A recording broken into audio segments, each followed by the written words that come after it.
Any questions so far? Everybody okay?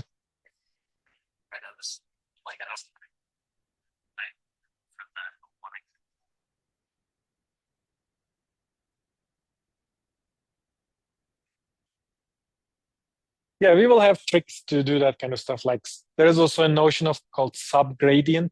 You don't necessarily have the gradient vector like you have a differential, but there are vectors that are a good proxy for them.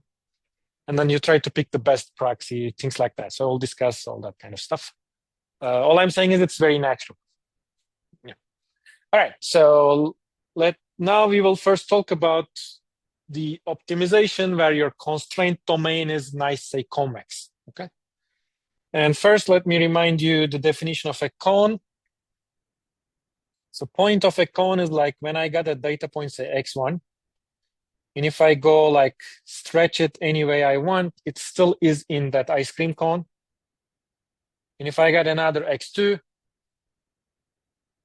any stretching of that x2, I mean like this is your x2 multiplied with 5, 10, 100, you're still inside the cone, right? Not only that, if you just take these two x1 and x2, say combine them,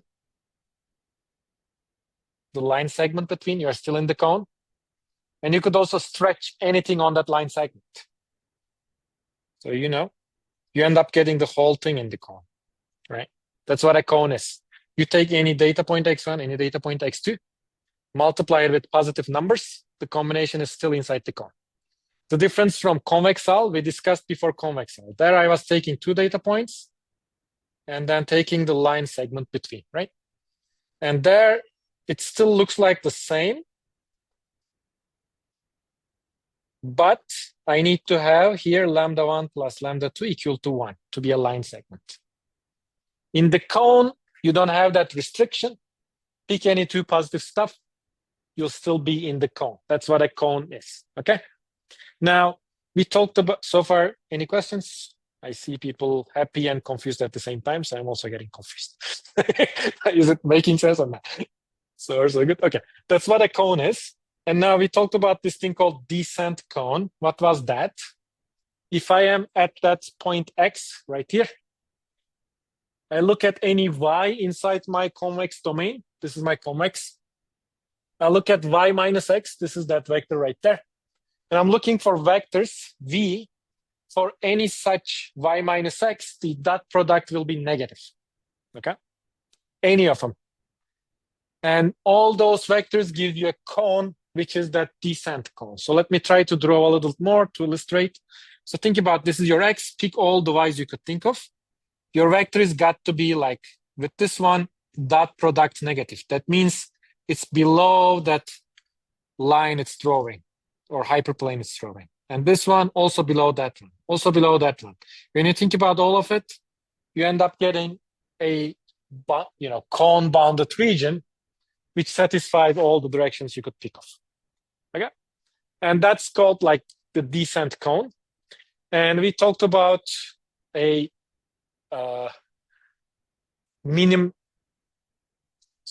necessary condition using this language. What was that? If I am trying to optimize function f on this bounded thing, and if this x is like the local min, then I have to have minus gradient being in that descent cone. Okay, so let me draw this. So let me take this illustrations out. So this means when you look at your negative gradient, it has to come out inside that cone. That's what it is. You have a point x right there, you have a function f, you can compute the gradient if it is differentiable, and then you look at that vector minus that vector. If it is for that guy to be optimal, that negative vector has to be in the descent direction. Yeah. Otherwise, you could keep decreasing. Yeah.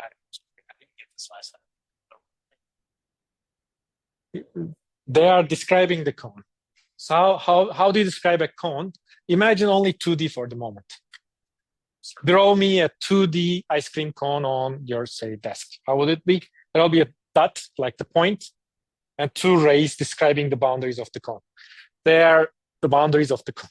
In 3D, of course, you would have like a more, whole bunch of boundaries, right?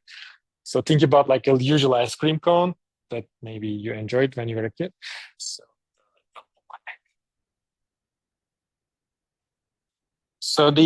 okay, let me try to draw better. No, no, no, no. This is really good. So we need to discuss to understand. Okay, so I got first a domain. Let's say this was my domain. And there's an X which claims to be like an optimal for some F. And to understand it, I look at that X and I try to draw the descent cone of that particular X, which is defined here. So how would the cone look like? Well, my picture illustration with a cartoon is like it's described by its boundary. Now we can try to imagine like 3D maybe. Maybe it makes it better. I don't know. Or worse. We'll see. Imagine like boundary of your cone being here. Or maybe here. Is it making any sense? Or maybe let me go back to 2D and just in 2D you'll just literally have two arrows right in the middle. This is my cone here. This is the descent cone zone, right? And when I look at the negative gradient vector, it's got to be inside this zone, basically. Yeah, defined by the domain.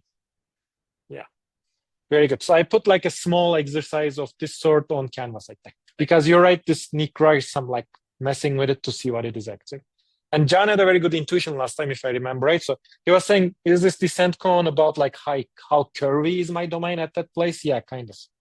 So like suppose my domain, so this was my cone zone here. And let's say my domain, suppose, is something simple like the square. Okay, let's say this is my domain. And let's draw the cones. In this corner, it's like this big guy is the cone. In this corner, again, the big guy. But in between, the cone is literally just one vector. There is no cone, right? Because there is no curving. In between all these dots here, it's straight. Then at the corner, it's just turning around. So that intuition is also a good intuition to keep in mind. So the cone here is this guy.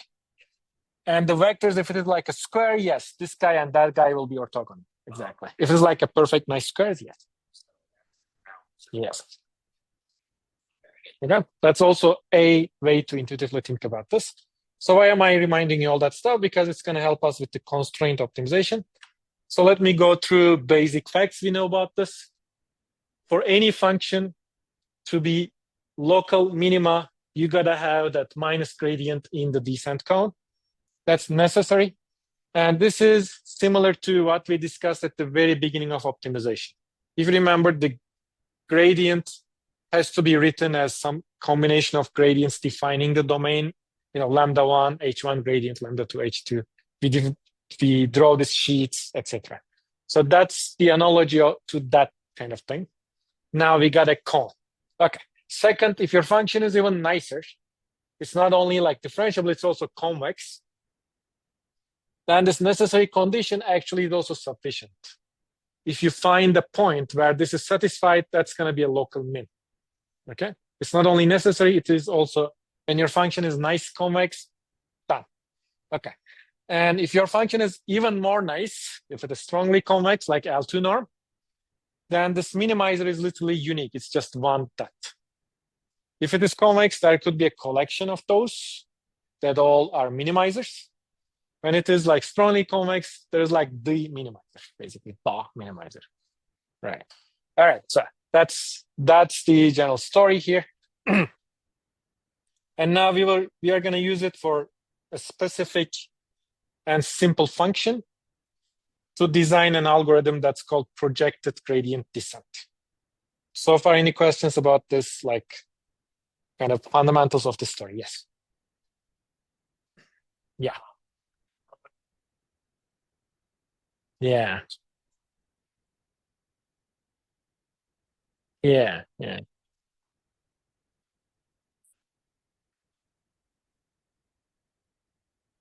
Yeah, so the narrowest would be take some dot right here. The cone is literally just like one vector, like those two arrays just collapsed. It's the smallest you could get. And the biggest is like probably at most 180.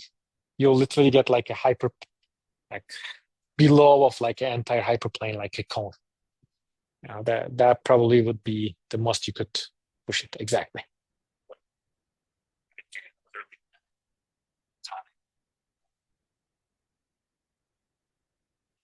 Almost, yeah, exactly, exactly. But probably you are not bad. Probably you're in Cloud 12, so don't worry about it. So yes, go ahead.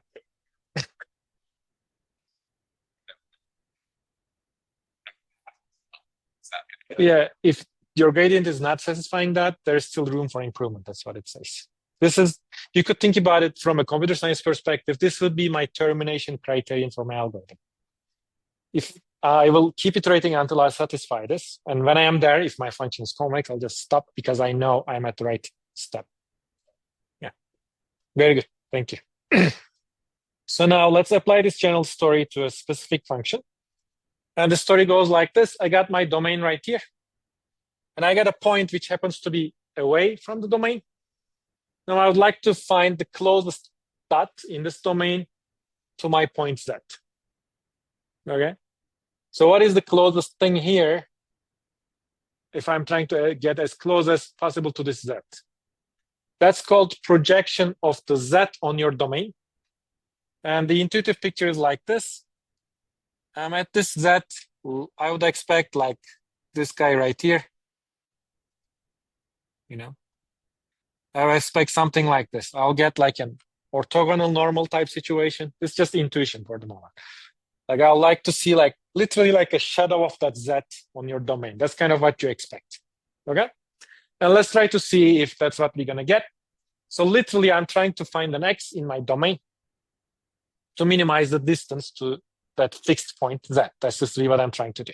Okay. So this is my Z. Take any X here. Forget about my picture for a sec. Let me draw you the domain again. Of course, if your domain is everything, there's nothing you could do. Okay, pick any point here, see if you're closest. Maybe pick this one. Well, is there anything better? Is there anything better? That's what we are trying to do. Find the X inside your domain that is minimizing this function. And this arg means the argument. So if you're minimizing, the answer will be a number, right? What is the smallest distance? 5. I don't know. But I do care about not the distance, the point X that is realizing that smallest distance. Then you would put arc. That's what it means. And that will be denoted as the projection of your point on your domain. Okay. Now you need to ask yourself, like, does it even make any sense? Like, do I always have a projection? Can there be more than one point that is closest? For example, here's a nasty situation. If my, say, the collection of things in my domain, let's say, forget about convexity. Say my domain is this boundary of the circle, okay? And my dot is the center. Everybody on the circle has the smallest distance to the dot, so there's no projection. Like everybody satisfies. So there could be a situation where this thing makes no sense. But the reason it's going to make sense is this object we're assuming, this domain, is like a convex domain. Okay? And in that case, the distance function, this guy right here, ends up being strongly convex, not only convex, like the nicest you could imagine. And if you remember, for strongly convex, we had a theorem right here. As soon as you satisfy that condition, you found that unique minimizer. For strongly convex, there is like a unique minimizer. And that means if I'm trying to project on a convex domain, there will be literally like a unique best point, and that will be my projection. Okay. And that kind of, if you think about it a little bit, it makes a lot of intuitive sense. Okay. And once again, let's write down. This was my descent cone. This is my function. And here's its gradient with a minus. Since function is just nice, gradient comes out nice too. Gradient is literally x, your point x minus that fixed point z. And what I want this guy to be in the descent cone. That's my criterion, right? And since it is strongly convex, as soon as it's satisfied, I know that x is actually the projection I'm looking for. So let's draw it. So x minus z. If I'm guessing this like dot here, this x is my projection. X minus z will look like what? Something like this. Basically the vector in between. Okay. And I want that vector to be in my descent cone. What does that mean? Everybody, all kinds of z here inside the cone gets projected to that point x. That's what it means. Right. And we can go back to our square, which is a little easier to maybe visualize.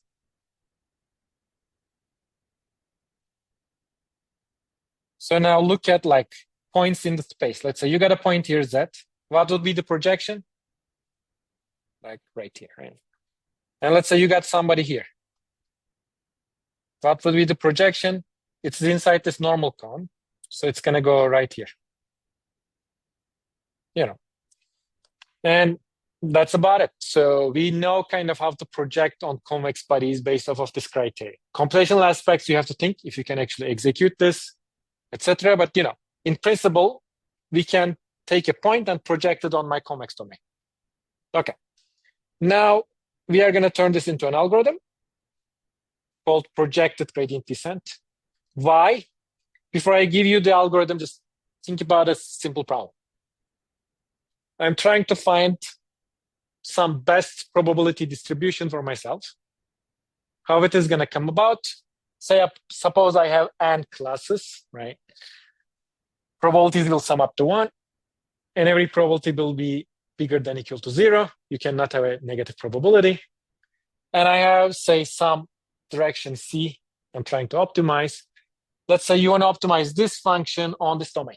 This convex domain encodes all your probability stuff discretely. Okay, in continuous, it's a lot more, but find me the best probabilistic assignment, right? Very, very natural and simple question.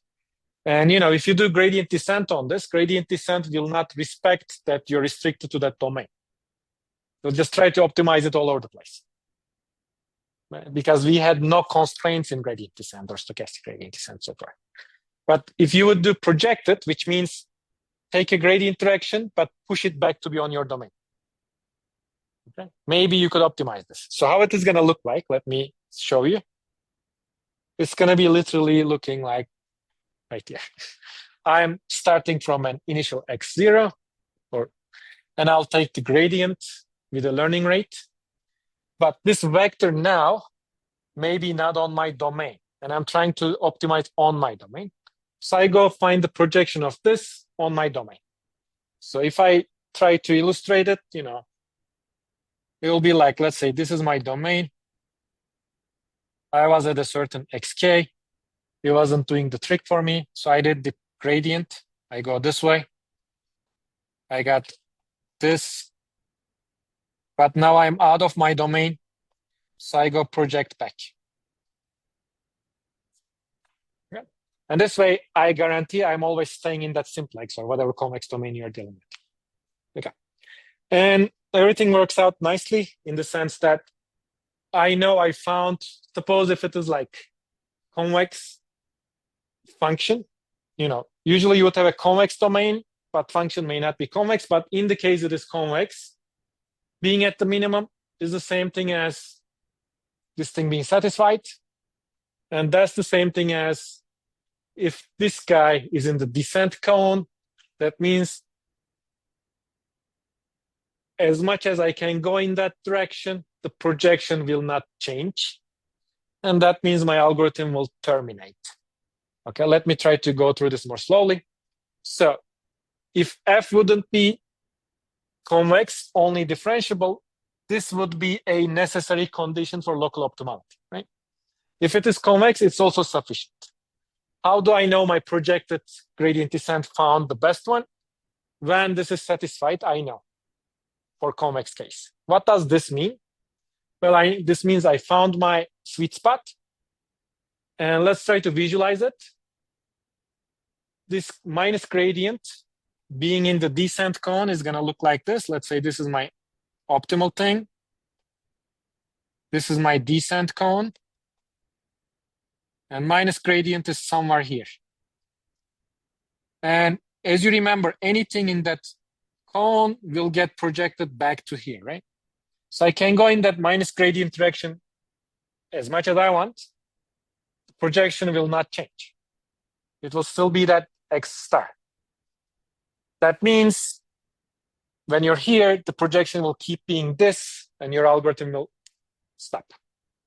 Okay, so just by definitions, thing works out itself, basically. So if you're optimizing a convex function on a convex domain, projected gradient descent is guaranteed to converge.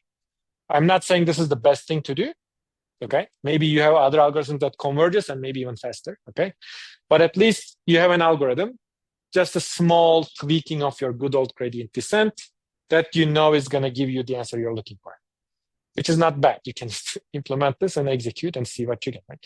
So that's first constraint optimization algorithm we have in this class, I think, so far. So far, we always did unconstrained. First time we are talking about you're not allowed to pick whatever parameters you like. They have to be inside that simplex, inside that convex domain. What do? We know now how to do projected gradient descent. And I'll show you one more. Any questions? Yeah.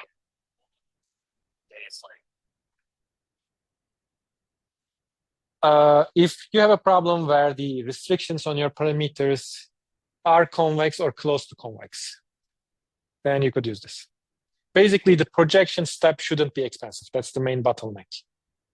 As long as, so in optimization, people are always like careful when you say projection, because they always think, can I actually compute it quickly?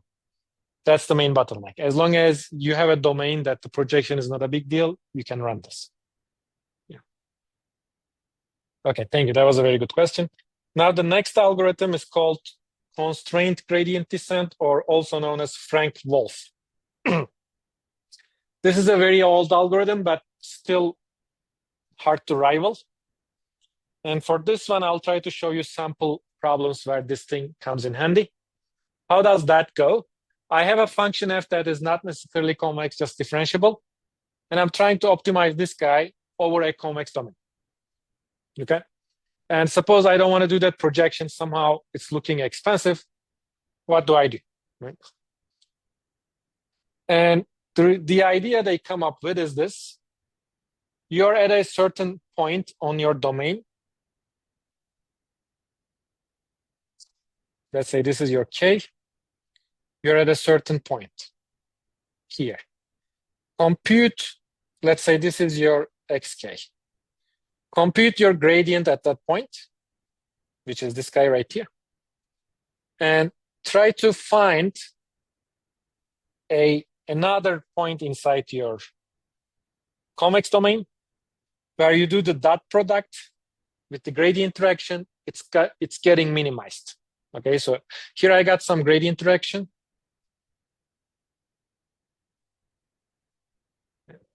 And then the smallest you could get is probably 0 if you have something orthogonal, example. So try to find somebody, another x, that suppose minimizes the dot product with your gradient. Okay, and then what do? You kind of take somewhere between these 2 points. I should draw bigger so to be able to illustrate this. Let me try. How it goes is something like this. I was here xk. This is my, say, domain. And I found, say I go find this xk star. Usually it comes out on the boundary. Okay. And then you pick your kind of learning rate type thing. And you combine them with respect to that. So if I picked half for illustration, the next thing in my iteration will be literally like the midpoint in between. This will be xk plus xk hat divided by 2. If this alpha k would be half.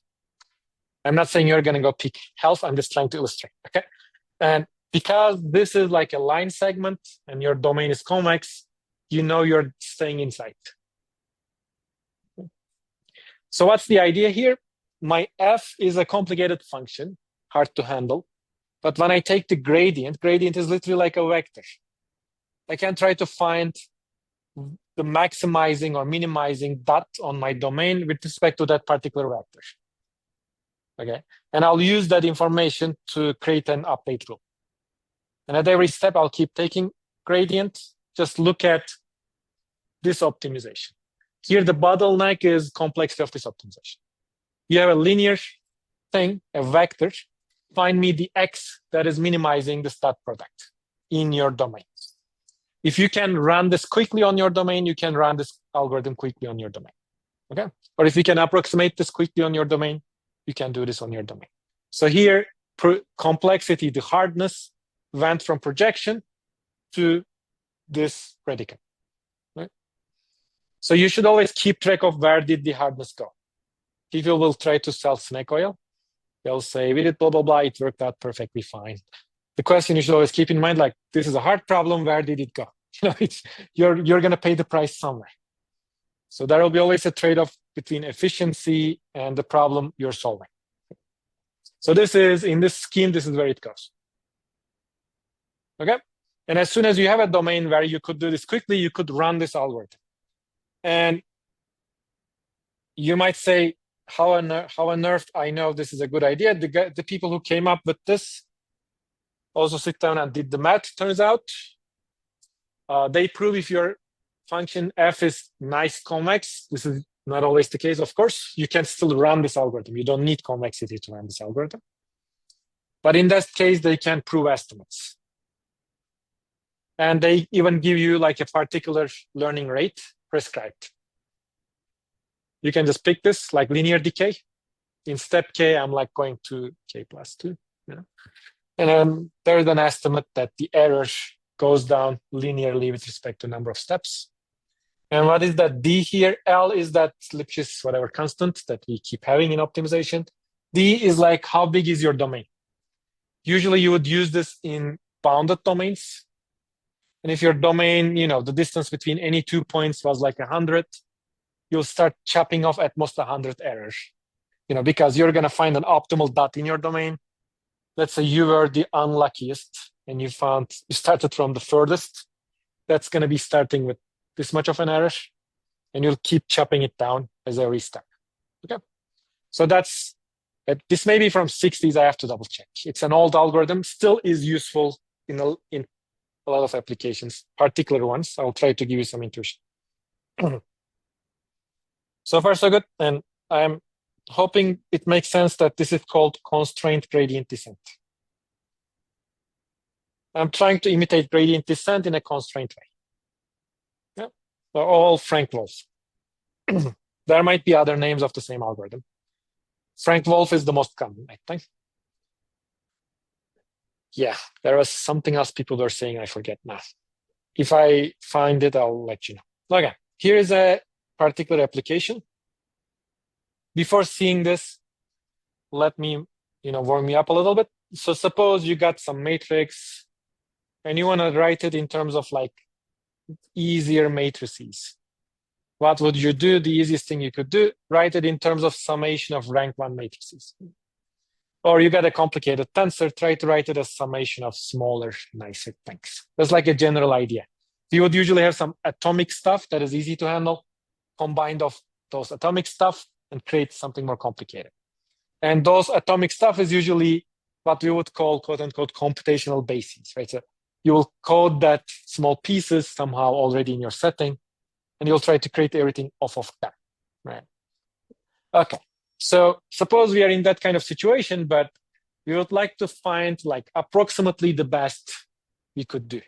Suppose I'm okay if you are trying to decompose my matrix into pieces, you do an error up to say 1/100, say I'm okay.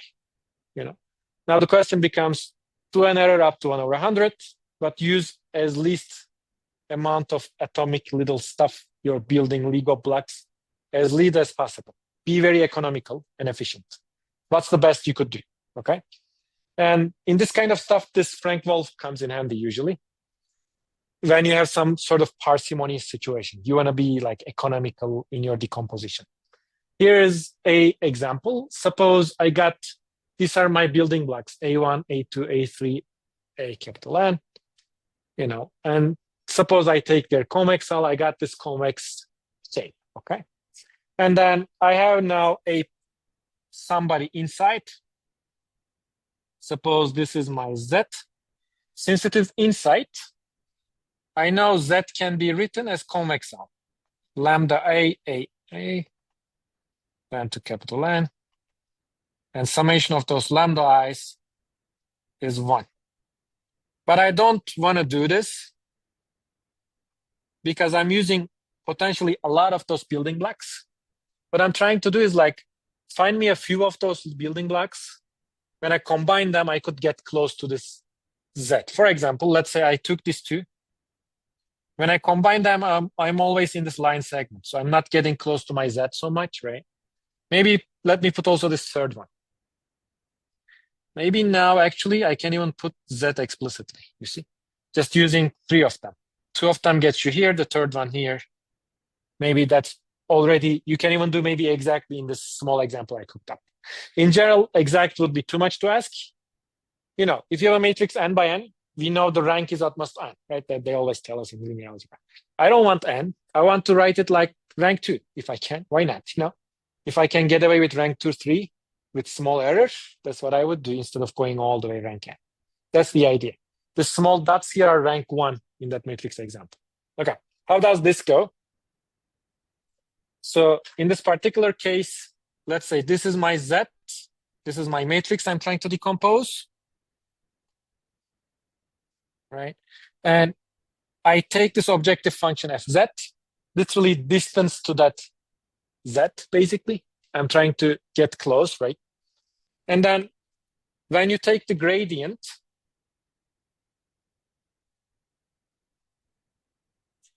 there will be, let's see what's going to be the gradient with respect to x, right? Give me a sec. Is it Z minus X or X minus Z? I think it's X minus Z. Is this correct? Because there's going to be like an X squared type term. There'll be, yeah, okay. This is your gradient, whatever it is. And then what do? My update step in Frank Wolf becomes this. Minimize gradient fxk times some x. X is in my domain k, right? Or let's change this x with a. And what was my gradient? Minimize a in k. Gradient is like x minus z. I'm taking dot product of xk minus z with some a, right? And my domain was somebody like this. The reason I'm having like few dots is like I have finitely many little dots I'm using to construct everything. That's my basis.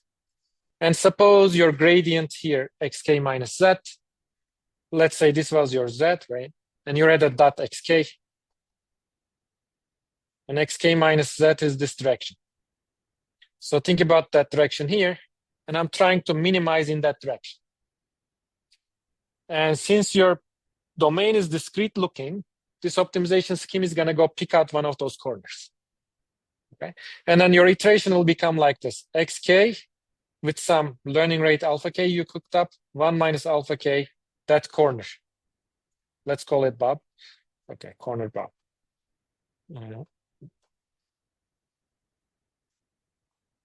But the point is now, at every iteration, I'm only picking a corner. So at every iteration, I'm only adding one more step of complexity. Right?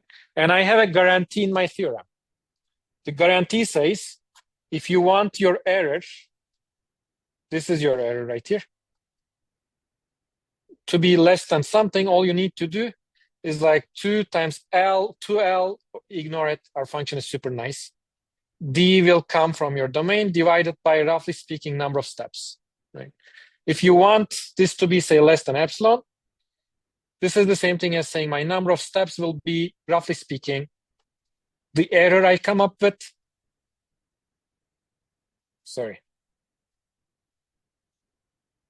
D squared divided by net. Okay? So if you're okay to, say, tolerate 1/10 error, and if you're dealing with, say, million times million matrices, this will give you an approximation only after about 10, 20 steps. So this type of like constraint gradient descent, this is a niche type of problem that this is useful. You have a complicated object, you're trying to decompose it into nice and small pieces. Collect all those nice and small pieces into one convex thing. Run this, it will give you a decent approximation. And this does surprisingly well in a lot of applications. Yeah, it almost feels like cheating, okay? So, but it does work, right? So this is Frank Wolf, and it's not the only thing you could use this. This is something I have seen over and over. Probably there are other good uses. This is a very famous algorithm. Any questions about Frank Wolf?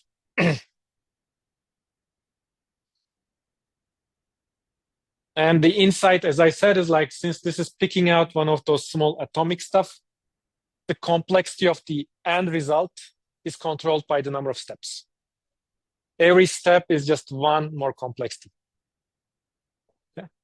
But this is not the case for a lot of other algorithms. They might pick just a very complicated update.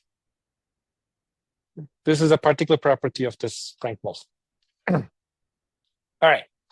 If there are no questions about this, let me move on to the next algorithm.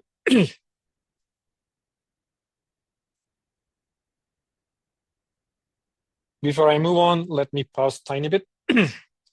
I told you a whole bunch of stuff today.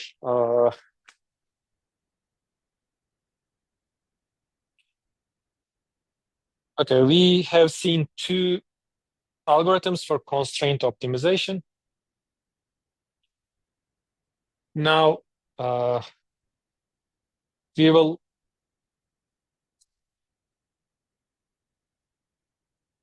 see an algorithm which is somewhere in between. It's like constraint or unconstrained, depends on how you look at it. But the main idea for this algorithm is like, I want to do stuff in large scale. I don't want to compute all that gradients. I may want to do stochastic, maybe not. Like, what is the simplest thing that I could do, which I could run very quickly, and I would still expect some sort of optimization. It may not be as good as our gradient, constraint gradient, projected gradient, etc. But still will hopefully, get me to a better collection of parameters. That's like the idea here. And what is the like dumbest algorithm you could think of? Look at all the coordinates, pick, just change one of them. Ignore everything. Just look at a coordinate, just change it. Take a multivariate complicated optimization problem, turn it into a univariate by just cheating. Just look at a coordinate, just change it, okay? And this is the algorithm we are going to talk about. It's called coordinate descent. Yes, go ahead. It could be similar, yeah. Exactly. This would be like I'm picking only one data. That is true. Yeah. So here, very good. So the simplest, dumbest algorithm I could think of is like just pick one coordinate of the gradient and only change that coordinate of my current vector. Okay. And why on earth this would do anything good, we'll see. Okay, we'll talk about it. But the main idea here is like, or you can write it also this way, the partial derivative multiplied with a coordinate vector, blah. Basically, one particular coordinate, you only compute this and only change that coordinate of your current parameters. That's all, okay? And why would you do that? Well, because as long as you keep things simple and stupid, they go quick, okay? And you might say, if it is accurate, do we have any guarantees for this? And nowadays, nobody cares. As long as you have speed and you show some nice demo that everybody's like, oh, then you're fine. Okay. So then you would see coordinate descent thrown at everything because of this. It's something simple and quick, and it does something. And then, you know, if you don't have a baseline, how would you know what you see is good or bad, right? So, so if you don't really analyze, is this the best we could do? Is there a better algorithm? Then you'll optimize quickly and you'll get something, then it'll be impressive. Okay, so that's the main idea. So who cares if it is the best thing or the accurate thing? As long as we can run it quick, you're like this cool penguin right here. Right, so now let's get a little more serious and try to see when this is a good idea, okay? All right. Yeah, I have about 5 more minutes. Okay, so I took them from the lecture notes of Ryan Tipshrani, and he had a collaborator, I forgot his name, and I wrote it here, Poxos, I don't know. Probably I'm saying it wrong. Okay, so because I'm citing them because they had these nice figures, I did not want to reproduce, just took it. All right, so first question. I got like a convex and differentiable, like the nicest situation ever. And I do this great, coordinate descent, and it stopped. It's saying I cannot change any coordinate anymore. Like that's what I could do for you. Do I know I actually found the minimizer? Usually you will not run it until it stops. You will say maximum iterations, 10,000 steps, run it, right? Let's say we are in platonic ideal situation. I run it, it converged, it stopped itself without me cutting it.